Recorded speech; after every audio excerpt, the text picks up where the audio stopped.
Second World War, few surpassed the dramatic power and capabilities of its midway-class carrier, the USS Franklin D. Roosevelt.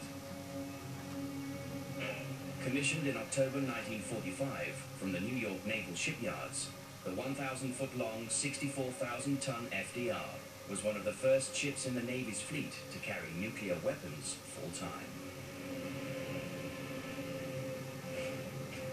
The Franklin D. Roosevelt was a very capable ship in every stretch of the imagination. She was an experimental floating active laboratory for the entire Navy Department.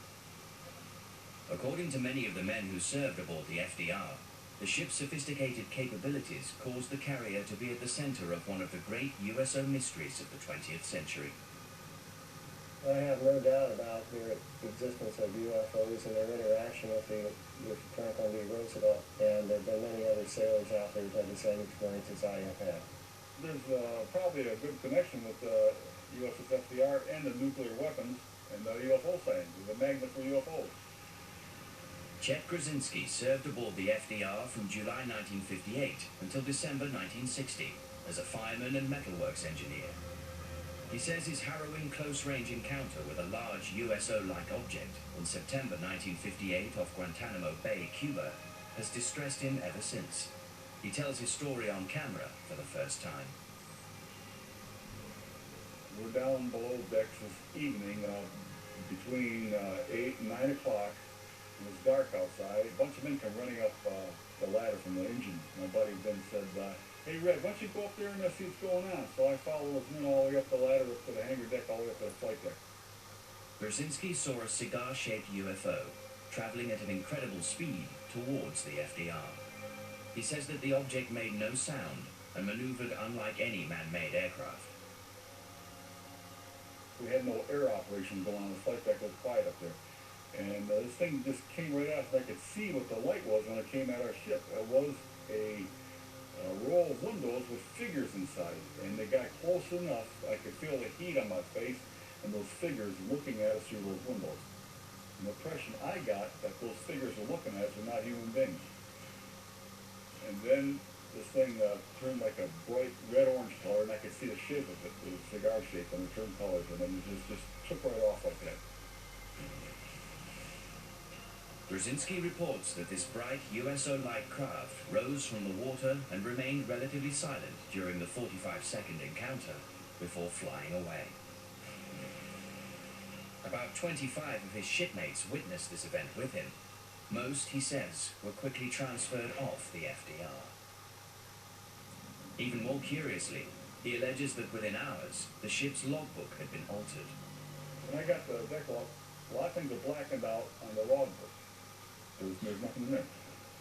And the witness was crashing off the ship, and they probably, I imagine they must have had to sign some papers to say something about it, but I never had to sign anything like that, maybe because I didn't see that much about it. 50 years later, his search for answers about what really happened that night continues. I'm still trying to find these men on the flight deck. I didn't have to sign the papers. I wasn't transferred off the ship. I got a lot of whys. What happened? Why? That's what it is. That's why I've been spending all these years of research on it. Krasinski is not alone in his belief that he witnessed a UFO while serving aboard the FDR. Another FDR veteran, Harry Jordan, served aboard the ship from 1962 until 1965 as seaman first class. His rating as a radar operator put him in charge of one of the world's most advanced and sensitive radar systems. She also had the capability of jamming rockets, intercontinental ballistic missiles, and even break through some of the countermeasures being put upon us by Soviet bloc countries. While on duty aboard the FDR in 1963, Jordan says he became part of another significant USO event that has remained secret until now. The Roosevelt definitely attracted UFOs because of all of the technical equipment and all of the armaments that she had, and also nuclear weapons. Jordan has agreed to tell his mysterious and alarming story of possible USO contact for the first time.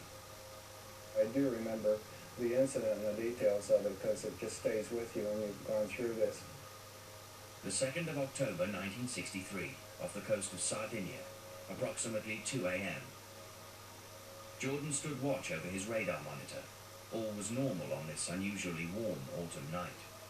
Suddenly and without warning, a contact abruptly appeared on his screen. The object was 600 miles downrange at an altitude impossible for conventional aircraft to reach at that time, 80,000 feet. First blip came on at the beginning of about 2.5 hours into the watch. It was 600 miles from the ship at 80,000 feet. Then it came into 300 miles at about 35,000 feet, and then it came into about 10 miles at 15,000 feet from the ship off our port side. I reported it to the watch commander at the time, and he came over and went through the same process and confirmed it and reported it to the officer of the deck on the bridge. Then the officer of the deck on the bridge woke up the captain after this contact started to move. The object on Jordan's screen moved at a speed and on a course that he believed would have crushed any man-made aircraft. This thing was covering 10 miles in just a few seconds, and it was traveling about 4,000 miles an hour. It was making right-angled turns, and it was almost like a Z pattern if you took about 4 Z's and lined it across your scope. So I could tell that she was going pretty fast, and then so when she stops, they didn't have any heat signature. Okay? This is highly unusual. After Jordan made his report, he says the FDR's captain ordered the launch of a pair of Phantom II jets to analyze the situation. They went to afterburners and then launched one right after the other. They left the Rosie and headed up on a course of about 012. So then I thought immediately that there might be something new going on here because that wasn't following protocol as far as normal ship operations that I was used to. The Phantom jets, soon about 20 miles downrange, sought contact with the object. Jordan says that the blip on his radar screen continued to dive closer to the USS FDR before disappearing, literally in a flash. It's being recorded on the view board up on the right-hand side in CIC, and then the contact winked out about 20-30 seconds after and I could hear one of the pilots say, "What the?" That's all I heard. Moments later, as quickly as it had disappeared, the target returned, but now it was bigger and closer. The Ram 2s landed, and then it winked back on again off the port side of the ship, and someone yelled out in CIC, "What the hell is that?" And I bet you had 15 people out there with binoculars looking. At 2:32 a.m., in full view of the FDR's crew, the USO reportedly hovered for a moment several hundred feet from the ship before disappearing again. I saw the Z pattern and it stopped. It winked out and then it was gone. I know what the fingerprints are for the electronics on Soviet aircraft, Korean aircraft, Chinese, MiGs, you name it.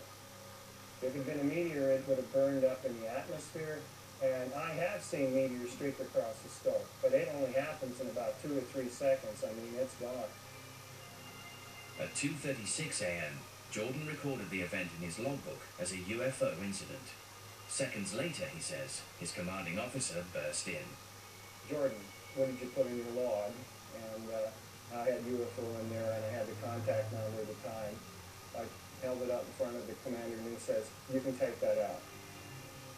My commander acknowledged to me in not so many terms that, "Yeah, Jordan, that's what it was, but no, Jordan, nobody else is to know." Period. I have too much respect for him and the Navy to say anything about it for over 20 years. This was an historical moment for the United States Navy, and it was left out of the logs.